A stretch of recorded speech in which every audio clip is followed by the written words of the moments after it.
Maulan na naman mga kabokals.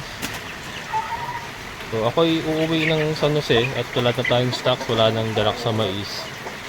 And si mother, dalawin din natin. Buti na akit ko na yung Raptor mga kabokals. Raptor. Nayakit na natin. Pondo yung tubig dito. Pondo. So ito harvesting ko muna kasi magdadala ako. I-shake ko natin. Pakita ko lang mga kabokals. Ready for harvest na yung ating banana. Harvesting muna natin.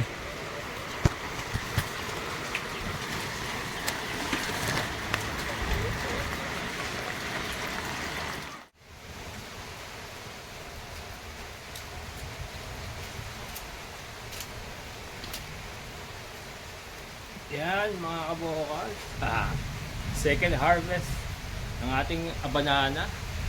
Malalaki. Mas malalaki ngayon mga kabokal. Ito magtatanggal ako ng piling para makapagdala sa bahay.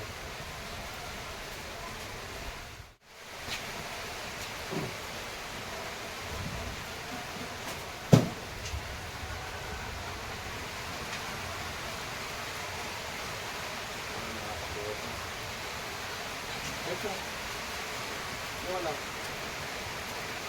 Nakain pa kain bago ko umalis sa tanggal. Gawin mga kabukal, ang lambing oh. Pero huwag ka pa kakasigurado.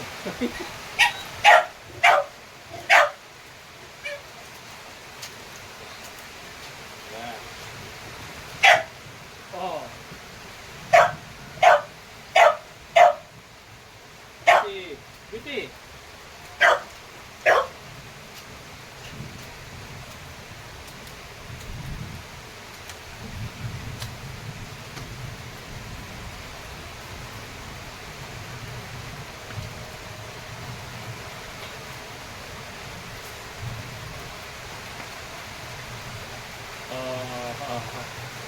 Ang galing.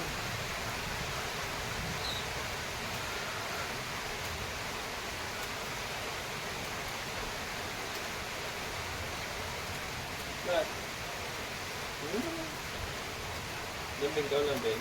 Lambing mga kabukal. Itlogin naglalambing. Ay, ito din. Mamaya matamaan yung ito mo eh.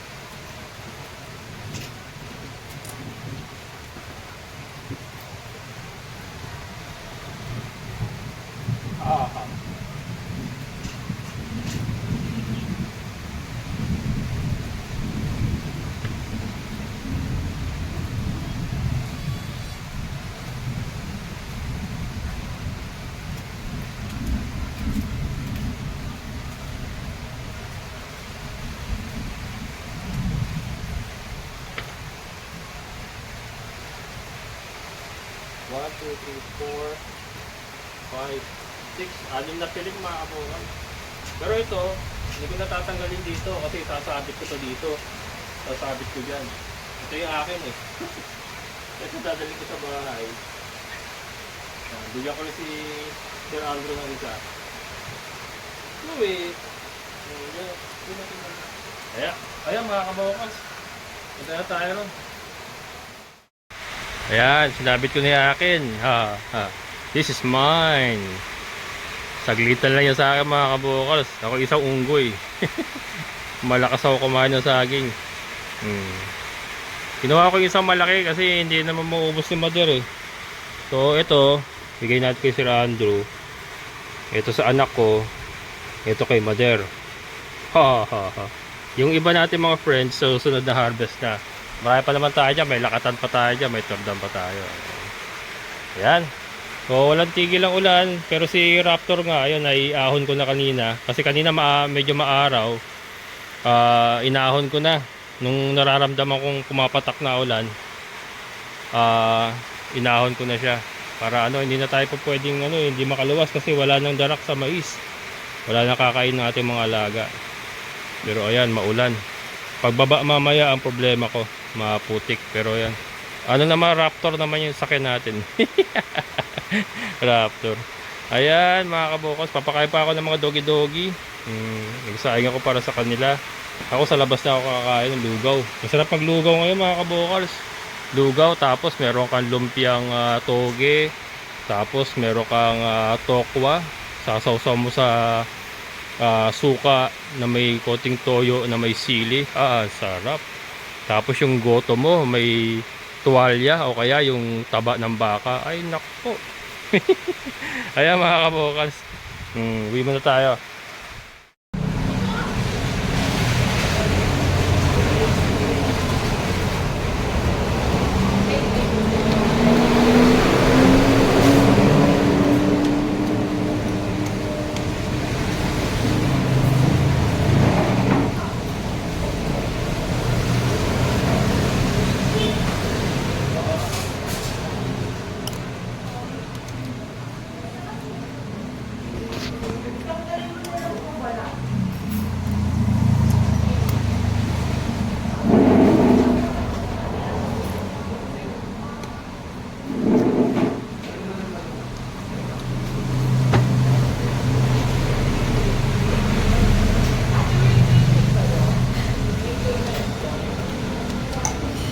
Natupad ko rin mga kabokal. Goto. Goto. Saka tokat baboy. Wala silang lumpia eh. Saraw. Sayang.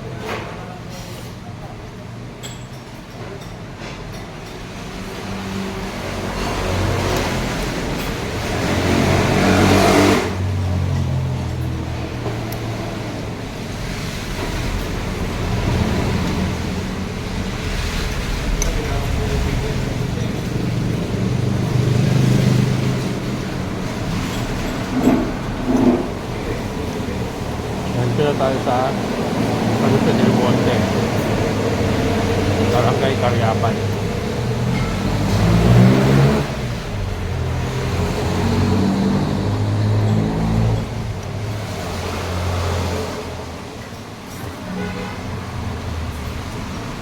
Musik po.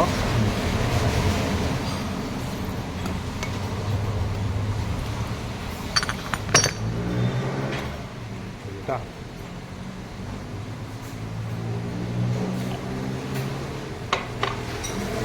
Walang chili sauce eh. Sarap sana yung chili sauce.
Tapos diretso tayo sa pilihan ng Dalak sa May Santa Maria.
Tanim ko yan doon.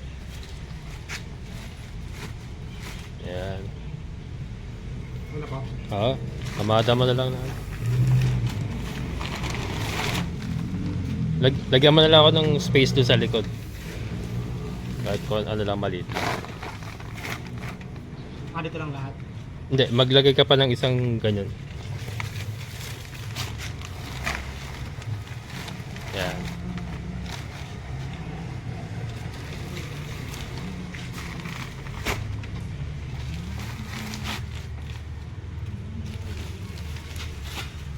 Malinis naman yung ano, Wilkins na yan, no? Malinis po yan. Nalinisan na.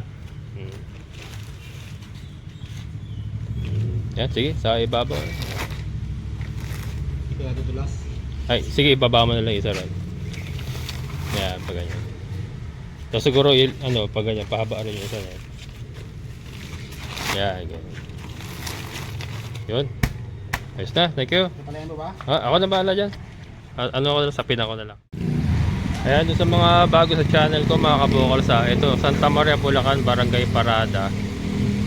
Ayan o, Roseman Office Only. Ayan po yung papasok sa bilihan natin ng darak sa mais. Ayan. Ito, tatandaan nyo, Roseman Office Only. Yan ang natandaan ko nung naghahanap ako eh. And then yung mga landmark natin, ayan, Alpha Mart, Cebuana Lulier, ayan. Tatapat nung entrance.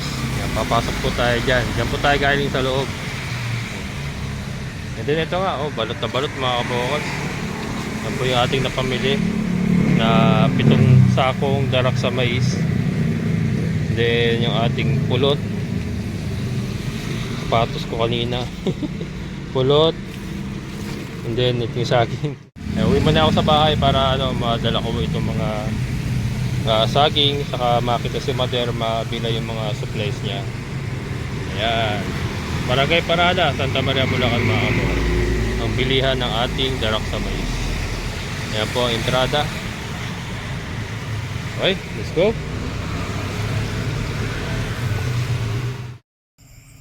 Ayan mga kabukals, nabalaho ako, hindi ako makaalis, hindi ako nakabuelo eh.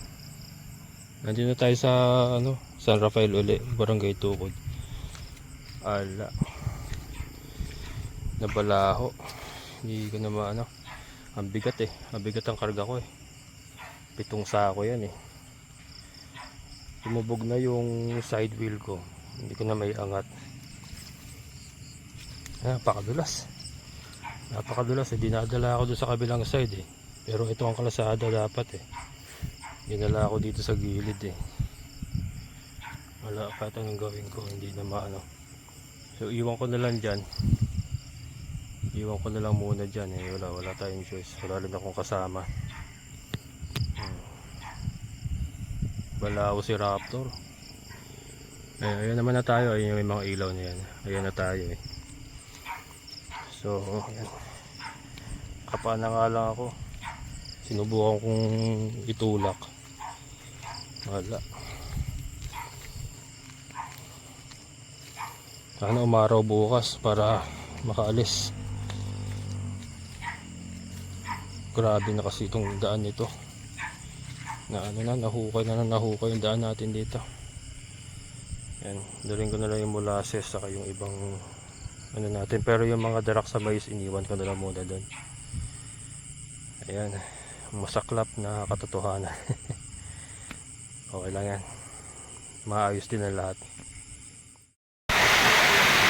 Good morning mga kabukal. Ayan, lalong sumusungit ang panahon. This time may kasama ng hangin. So na maabot na rito. Ayun yung motor natin, nandun. Ayun. Can you see it? Yun. Ayan po yung motor natin. Hindi ko makuha yung darak sa mais pa at maulan. Yan ang problema. Pero nakapagpakain na ako ng mga baboy, saka yung mga breeders natin. Yung mga layers na lang di pa kumain kasi naubusan na talaga. Nasimot na yung ating darak sa mais. Grabe ang panahon. Bigla sana may hangin. Kanina nga, lakas ang hangin. Ayan, huminto na yung ulan mga kabokals. For now. Ito yung klasada natin, no. Maragasa kasi yung tubig, kaya At merong nagka-camping. Tibay nila, sir. Yung may-ari ng lote, ayun, camping sila. Kaya natawag na camping under the putik. Joke lang. Ayan. So ito ang daanan. Ito naman mga kabokals, pagka umaraw nga ay okay naman yan. Tigas naman yan, nadadaanan. Siyempre kahit anong lupa naman, pagka naulan yan, nagpuputik talaga yan. So ang gagawin ko ngayon, i-discarga ko muna lahat. Tawagin ko si Sir Andrew pala, may dalawa siya rito sa akin. Nagpasabay siya dalawa sa ako. Para magaang na, madali ng buhatin. Ayan. Madulas.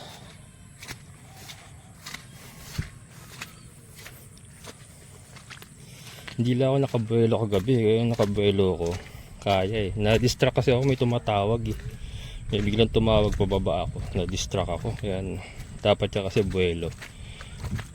Para hindi ka maano. Yan.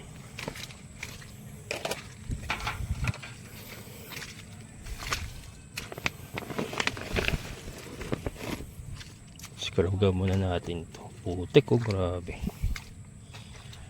Ito muna.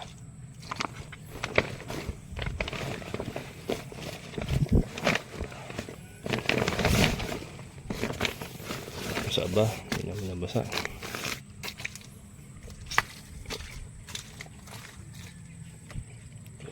Dito tayo pihit.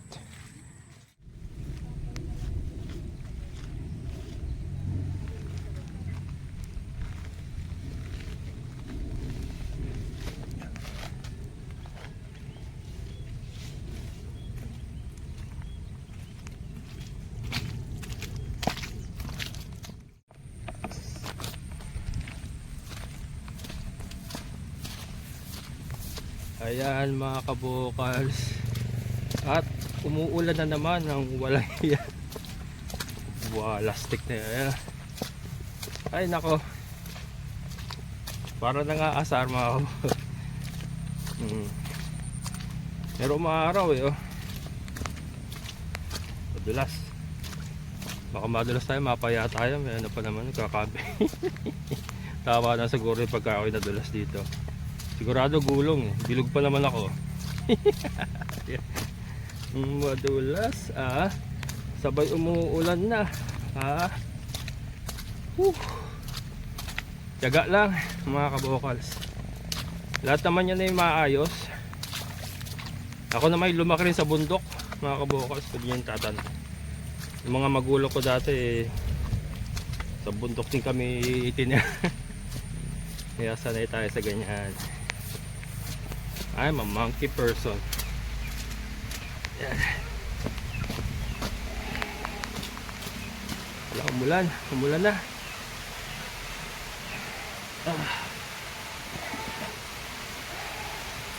Yung bota ayaw matanggal.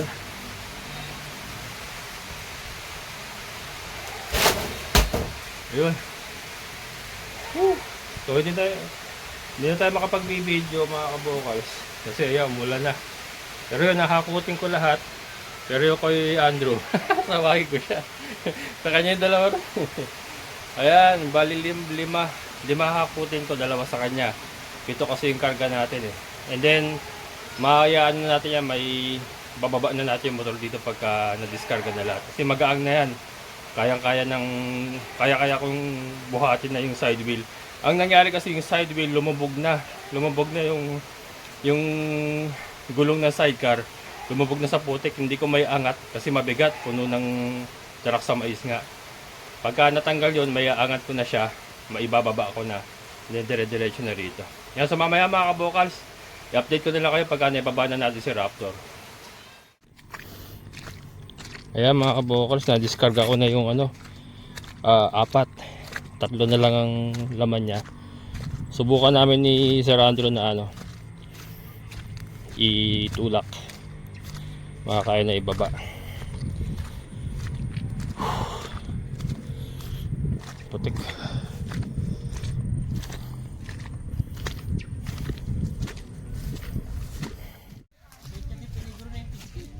Ha? Nakikita mo ako, di ba nag-aakot ako? Oo. Sakripisyo, 25-25. Wala na. Hindi pa kumakain yung mga layers. Mas malalayo sa'yo, mas marami. Sa akin, matitiis eh. Dala-2 kilo bigay ko ngayon. Ano to? Kailangan natin mailaglag eh.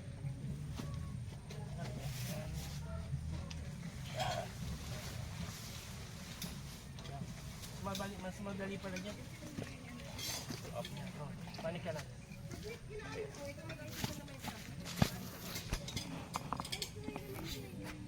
Yung akin, butas eh. Ha? Ewan ko ba't umaano yung gulong ko, nag-iintip ko dito. Ay, ano nga, may butas. Kakabalik lang ng interior ulit. Ha? Baka may ano, may Titilip pa rin. nasa goma. Ito may baba ko lang to dyan. Tuloy-tuloy na.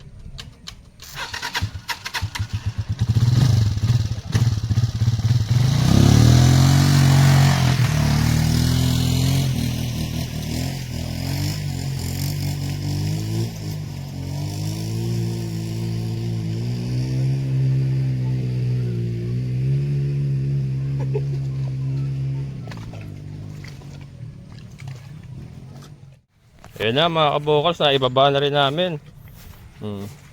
Puro putik. Puro talsik ng putik. So yan, ipapasok na lang siya. Etong tali, sa'yo na yan. Ha? Meron ako dun. Di ba gamitin yan? Sa'yo na yan. Yung dalawa eh. Ayan mga kabokals, na ipasok na rin si Raptor. Raptor is home. Hindi ako makatulog kagabi kasi wala sa loob si Raptor eh. Alam mo yung pakiramdam mo? Pag yung gamit mo nasa labas, hindi ka hindi ka mapakali. Yeah, at least, pagka nasa loob siya, mahimbing ang tulog mo syempre. Yan, isprayan ko na lang ito mamaya. Dumi, napalaban. At ayan, umuulan na naman. Pumapanis na. Kaya nga, nandun ka lang sa inyo eh. Paano ko papanik eh, ganyan.